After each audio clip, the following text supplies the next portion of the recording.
समझ रहे हो? समझ रहे हो आप? समझ रहे हो ना? भगवान कौन और क्या कैसे, उसका स्वरूप हम क्या जाने। स्वार्थ से भरे मनुष्यों को भगवान बताया जाता है। भगवान कौन है, कैसा है, उसको हमने आपने कभी देखा है? बताओ माताओं में, भगवान को देखा है आप लोगों ने? कितने लोगों ने देखा है? हाथ उठाओ। किसने देखा है? माताएं बहनें हो सकता है देखी हो भैया, क्योंकि अम्मा बहन के ऊपर तो सवारी आ जाती देवी देवता की, और ऐसी सवारी होती भैया, कोई उठा उठा के पटकने लगती, कोई नाचने लगती, कोई कूदने लगती। ऐसे तो सवारी आती है भैया। हो सकता देखी भी हो माताएं बहनें भगवान कैसा होता है। कभी नहीं देखा हमने आपने, ना तो हमने आपने देखा, ना तो हमारे आपके माता पिता ने देखा, ना तो हमारे आपके दादी दादा ने देखा, और ना तो हमारे आपके परदादी परदादा ने देखा। किसी ने नहीं देखा, लेकिन फिर भी उस नाम पर हम अपना धन अपनी संपत्ति लुटाते चले जाते। भगवान ईश्वर कैसा है ये हम नहीं कह रहे मेरे भाई, रामचरितमानस कहती है। रामचरितमानस में एक चौपाई बताती है कि ईश्वर कैसा है। अरे बिन पग चलही सुनई बिनु कान, और बिन पग चलही सुनई बिनु कान, बिन कर करम करई विधि नाना।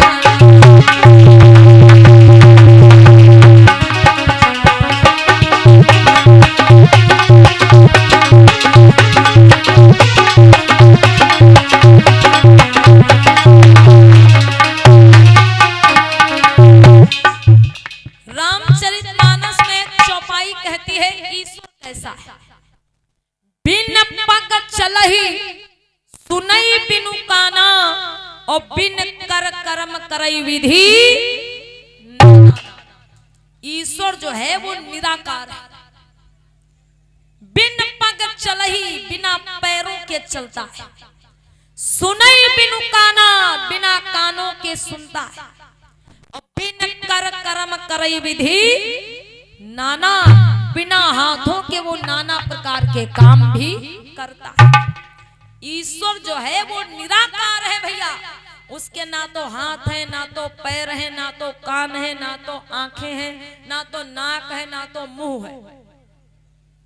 ईश्वर निराकार। अब भैया एक बात बताओ, जब ईश्वर निराकार है, उसका कोई आकार ही नहीं है, तो उसकी फोटो कैसे बनाई जा सकती है? फिर भाई जो निराकार है, जिसका कोई आकार ही नहीं, जिसके ना हाथ है, ना पैर है, ना कान है, ना नाक है, ना मुंह है, उसकी फोटो कैसे बन जाएगी? बताओ अम्मा बहन। एक तरफ हमको आपको बता दिया गया कि ईश्वर निराकार है, बिन पग चलई सुनई बिनु काना, बिन कर कर्म करई विधि नाना। और एक तरफ भैया 8 हाथ वाले, 16 हाथ वाले, 20 हाथ वाले, 4 खोपड़ी वाले, धनुष वाले, गदा वाले, त्रिशूल वाले, सूंड वाले, पूंछ वाले, मतलब तमाम प्रकार के लोग बना के तैयार कर दिए गए कि इनकी पूजा भक्ति से ही तुम्हारा कल्याण होगा। एक तरफ बताया जा रहा है ईश्वर निराकार, कोई आकार नहीं, वो कड़कड़ में है, सब जगह है। और एक तरफ भैया 16 हाथ वाले लोग बैठे। तो फिर बताओ, जब ईश्वर निराकार है तो ये 16 हाथ वाले कौन है, ये आकार वाले कौन है? आप स्वयं विचार करें। इसलिए कहना है क्या, भगवान कौन और क्या कैसे, उसका स्वरूप हम क्या जान। स्वार्थ से भरे मनुष्यों को भगवान बताया जाता है।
माताएं बहनें आप लोग जरूर सुने ध्यान से।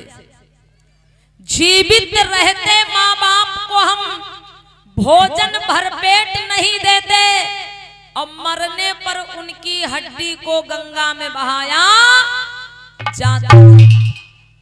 माँ बाप जब तक जीवित रहे रोटी नहीं दी, पानी नहीं पूछा, और वही माँ बाप जब गुजर गए तो उन्हें लेके कहीं गंगा जी जा रहे हैं, कहीं तो उनकी अस्थियां लेकर के गया जी को जा रहे हैं, कहीं 10वां कर रहे हैं, कहीं 13ही कर रहे हैं, कहीं श्राद्ध कर रहे हैं।